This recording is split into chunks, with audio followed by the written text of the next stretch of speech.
Good morning बच्चों, class 12 math video number 7।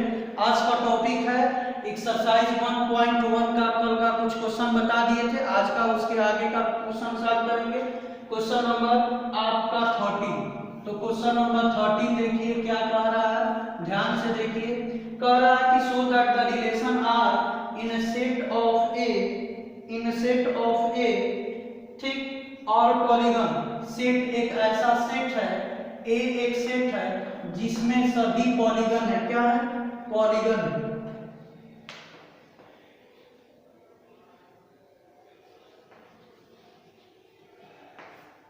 Polygon ठीक, polygon है इसमें ठीक। अब इसके बाद कह रहा है रिलेशन दिया है R इक्वल टू दिया है, कह रहा है कि P1 P2 सच दैट क्या P1 and P2 have same number of sign. ये दिया। तो ध्यान से देखें क्या करते हैं। इसके बाद ये इक्विवेलेंस रिलेशन दिखाना है। क्या दिखाना है? Equivalence relation. तो रिफ्लेक्सिव में देखो ध्यान से। फॉर क्या करेंगे?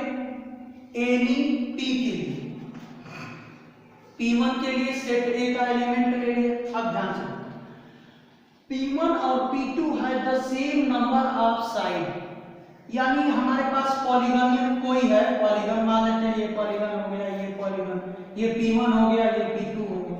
ये नंबर ऑफ साइड जो है सेम रखा है, 3 साइड इसमें भी है, 3 साइड इसमें भी। तो हमें रिफ्लेक्सिव दिखाना है। तो ध्यान से देखो, ये P1 खुद का, P1 के पास जो नंबर ऑफ साइड होगा ठीक, वो P1 के पास खुद होगा कि नहीं होगा।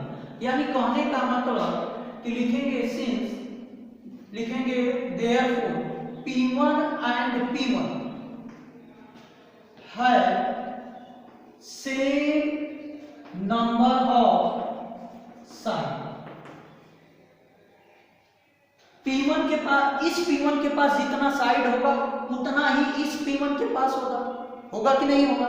इसलिए ये क्या हो गया हमारा P1 बिलोंग्स टू R। तो ये हमारा हो गया रिफ्लेक्सिव। क्या हो गया? रिफ्लेक्सिव। आई होप कि आपको समझ में आ गया ठीक। तो ये हो गया रिफ्लेक्सिव। अब सिमेट्रिक की बात करता हूं, सिमेट्रिक की बात करता हूं। तो फॉर एनी P1 P2 अगर बिलोंग कर रहा है A में, तो हम लिख रहे हैं सिंस P1 P2 बिलोंग कर रहा है R में, तो लिख रहा हूं कि P1 and P2 have same number of side। यही लिख रहा हूं ना। तो एक बात बताओ, इसको ऐसे भी तो लिख सकता हूं P2 and P1 have number of same side, लिख सकते हैं। इसका मतलब ये हुआ कि P2 और P1 बिलोंग करेगा किसमें? R में। तो इसका मतलब हमारा हो गया इट इज सिमेट्रिक हो गया। अब ट्रांजिटिव की बात कर रहा हूं। तो ट्रांजिटिव में देखो, फॉर हम 3 एलिमेंट लेते हैं। For any P1 P2 P3 belongs to set A. तो ध्यान से देखो, क्या P1 P2 belongs to R। Since P1 P2 belongs to R, तो इसको क्या लिख रहा हूं? P1 and P2 have same number of side ठीक। यही लिख रहा हूं, बात समझ में आ रही है? यही लिख रहा हूं। अब इसके बाद P2 P3 belongs to R, तो इसको क्या लिख रहा हूं? P2 and P3 belongs to R, तो इसको लिख रहा हूं है नंबर ऑफ साइड क्या है? सेम। आई होप कि आपको समझ में आ रहा है। P1 P2 पहला P1 P2 है number of side P2 P3 number of side, तो हमें दिखाना है P1 और P3। फ्रॉम एबव से क्या रिजल्ट मिला, यहाँ स्क्रीनशॉट ले लीजिए। चलिए अब P1 और P2 से क्या रिलेशन मिला कि अब ध्यान से देखो, फ्रॉम एबव से यही रिलेशन मिला कि जब P1 और P2 नाम का, ये देखो P1 P2 ठीक, और ये P3 P1 जो है नंबर ऑफ साइड, और ये दोनों एक दूसरे के बराबर है, ये दोनों एक दूसरे के नंबर ऑफ साइड के बराबर है। तो बोलो ये दोनों एक दूसरे के बराबर नहीं, अरे भाई तीन साइड इसमें है, तीन साइड इसमें है, तीन साइड इसमें है, तीनों बराबर हो, तो क्या होगा, फ्रॉम एबव से क्या लिख सकते हैं, यही लिख सकते हैं कि P1 एंड P2, तो लिखेंगे फ्रॉम एबव से हम क्या लिख सकते हैं, P1 and P3 have same number of side, क्या लिखेंगे, same number of side. I hope कि आपको समझ में आ रहा है। तो इसका मतलब P1 P3 बिलोंग करेगा R, ठीक, R में बिलोंग करेगा, तो ये क्या हो गया, ट्रांजेक्टिव हो गया, तो लिखेंगे इट इज ट्रांजेक्टिव। जब ट्रांजेक्टिव हो गया तो इक्विवेलेंस रिलेशन हो गया, आपको समझ में आ रहा है तो लिख देंगे इक्विवेलेंस रिलेशन, ठीक। अब आगे कह रहा है कि all what is the set of all element in A, मिटा दे। चलिए अब कह रहा क्वेश्चन में इस सेट में जितने भी पॉलीगन हैं उसमें से कौन ऐसा पॉलीगन होगा जो कि फॉलो करे, रिलेटेड हो टी ट्रायंगल से, जो साइड 3 5 3 4 5 है, जिसके साइड ट्रायंगल दिया है, जिसके साइड 3 4 5 है। तो एक बात बताओ, इसमें कितने साइड, 3 साइड है, तो कौन सा पॉलीगन इस सेट में, ऐसा कौन पॉलीगन होगा जो 3 साइड रखता होगा। तो मुझे आशा है कि समझ में आ गया होगा, तो कौन सा होगा, तो लिखेंगे देयरफॉर, कौन सा सेट हमने मान लिया, P मान लिया, जिसमें all triangle, the set of all triangle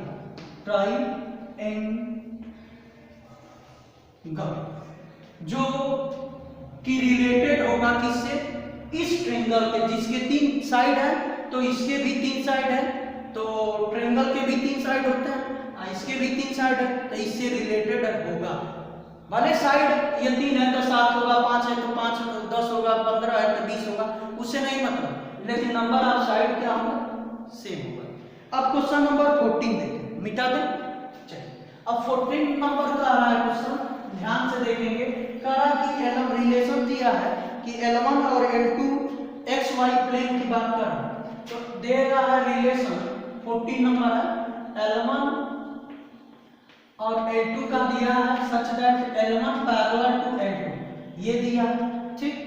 तो बताना है कि ये इक्विवेलेंस रिलेशन हो, तो इस टाइप का कई बार क्वेश्चन बता दिया, ठीक। मान लेते हैं फॉर एनी L1 के लिए, कोई भी L1 ले लिए सेट A का प्लेन में, तो L1 लिखेंगे क्या, since therefore L1 parallel to L1 के पैरेलल होगा, ठीक।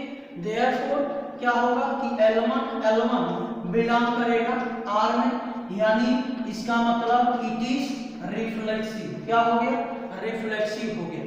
अब सिमेट्रिक की बात करते हैं, तो सिमेट्रिक में क्या होगा, फॉर 2 एलिमेंट लेते हैं, any element L1 and L2 ले लिया, बिलोंग्स टू सेट, तो लिखेंगे सिंस L1 और L2 को हम क्या लिख रहा हूं यही कि L1 पैरेलल है किससे, L2 के, तो इसको ऐसे नहीं लिख सकता हूं L2 पैरेलल टू L1, इसका मतलब कि L2 बिलोंग L1 में करेगा, क्योंकि ये L2 पैरेलल L1 है, यहां लिख सकते हैं ट्रू, ठीक। तो ये हमारा हो गया सिमेट्रिक, तो लिखेंगे इट इज सिमेट्रिक, बात समझ में आई। अब ट्रांजेक्टिव करते हैं, ट्रांजेक्टिव को देख लो, ट्रांजेक्टिव, तो ट्रांजेक्टिव में क्या करते हैं, L1 L2 और L3 ले लेते हैं सेट A का, और कहते क्या है कि सिंस लिखते हैं कि L1 L2 बिलोंग कर रहा है R में, तो इसको ऐसे लिखते हैं L1 पैरेलल टू L2 लिखते हैं ना। इसी प्रकार L2 L3 बिलोंग कर रहा है R में, तो आप लिखते हैं कि L2 पैरेलल टू L3। तो फ्रॉम एबव से निकलेगा, फ्रॉम एबव से क्या मिलेगा, L1 parallel to L2 and L2 parallel to L3। तो therefore L1 parallel to L3, यानी इसका मतलब हो गया कि L1 L3 बिलोंग करेगा किसमें, R में। तो ये हो गया ट्रांजिटिव हो गया। तब क्या लिखेंगे, इट इज इक्विवेलेंस रिलेशन, क्योंकि तीनों फॉलो कर गए। अब इसके बाद क्वेश्चन में आगे जोड़ दिया है, स्क्रीनशॉट लेने, कह रहा है कि एक रिलेशन इक्विवेलेंस रिलेशन हो, फाइंड द ऑल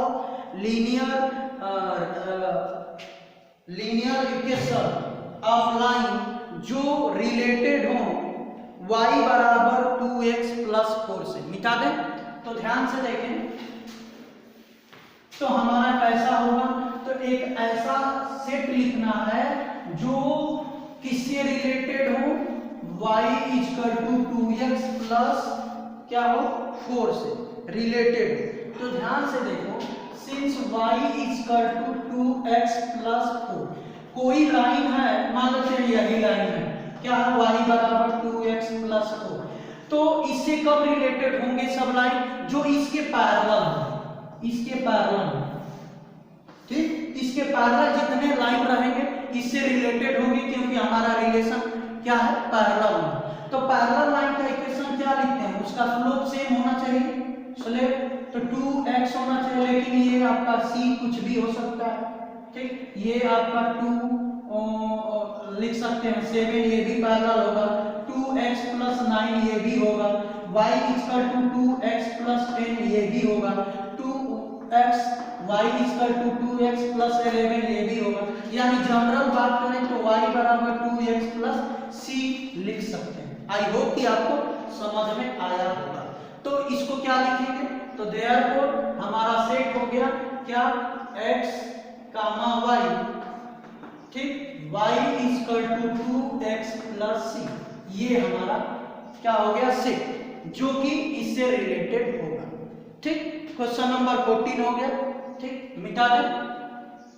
अब क्वेश्चन नंबर 15 की बात करें, तो 15 में क्या देखेंगे, क्वेश्चन नंबर 15 देखते हैं क्या होता है। तो क्वेश्चन नंबर 15 कहता है कि एक सेट दिया है जिसमें रिलेशन दिया है r इक्वल टू दिया है 1 कामा 2 2 कामा 2 और 1 कामा 1 4 कामा 4 और क्या दिया है 1 कामा 3 और 3 कामा 3 और 2 कामा 3 कामा 2, ये दिया है रिलेशन। अब कह रहा है कि चेक करिए कि ये रिफ्लेक्सिव है कि सिमेट्रिक है कि क्या है।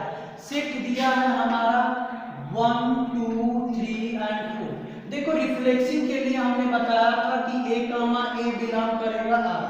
तो देखो 1 कामा 1 कहीं इसका लो एलिमेंट 1 कामा 1 बिलोंग कर रहा है, 2 कामा 2 बिलोंग कर रहा है, हां कर रहा है, 3 कामा 3 बिलोंग कर रहा है, हां कर रहा है, 4 कामा 4 बिलोंग कर रहा है, कर रहा है। तो ये आपका क्या हो जाएगा, रिफ्लेक्सिव। सिमेट्रिक के लिए कंडीशन देखो, सिमेट्रिक के लिए कंडीशन देखो रिलेशन में, ठीक, सिमेट्रिक के लिए कंडीशन क्या होगा, तो ध्यान से देखिए। तो अगर ये 1 कामा 2 लिया हूं, क्या लिया हूं, ये 1 कामा 2 लिया हूं, तो 2 कामा 1 चाहिए मुझे, है कि नहीं, ध्यान से देखो 2 कामा 1 है नहीं, तो रिफ्लेक्सिव सिमेट्रिक नहीं होगा। आई होप कि आपको समझ में आ गया। अगर 1 कामा 2 ले लिया, ठीक, और 2 कामा अदर ले लेता हूं, 2 कामा अदर कहां है, 2 कामा ये 2 ले ले, तो 1 कामा 2 होना चाहिए, तो 1 कामा 2 है। अरे भाई ये दोनों ले लिया, 1 कामा 2 ले लिया और 2 कामा अदर मतलब 2, तो 1 कामा क्या चाहिए 2। अरे भाई 1 से 2 चले और 2 से 2 चले, तो हमें क्या लेना है, हमें 1 से 2 चाहिए, ठीक, तो हमें मिल गया 1 कामा 2। तो ये आपका इसके साथ मैंने चेक किया।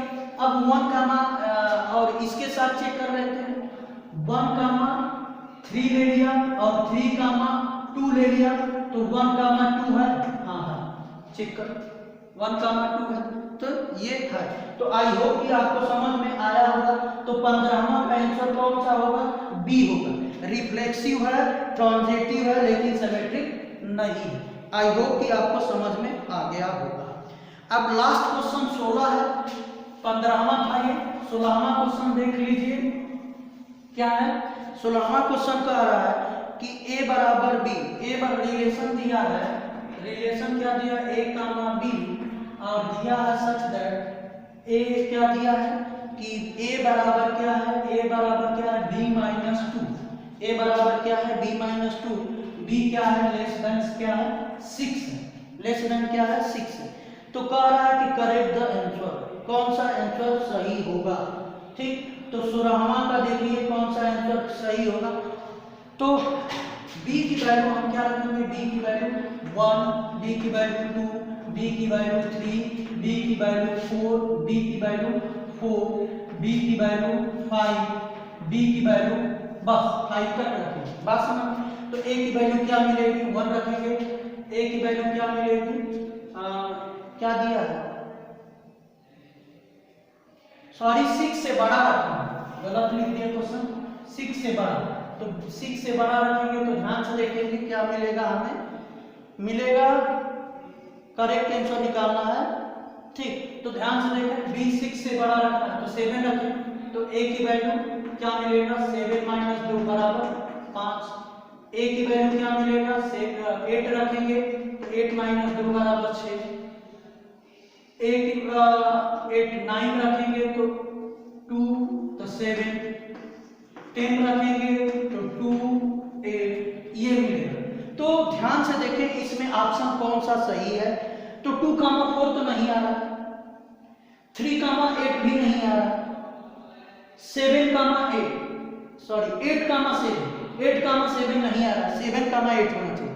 तो 6,8, 6,8 बिलोंग कर रहा है कि नहीं कर रहा है, देखो 6,8 बिलोंग कर रहा है। तो ये होगा आपका क्वेश्चन। आई होप कि आपको समझ में आया, एक्सरसाइज खत्म हुआ। अब हम पढ़ेंगे अगले वीडियो में फंक्शन, ठीक, टाइप ऑफ फंक्शन। तो आज के लिए बस इतना, धन्यवाद।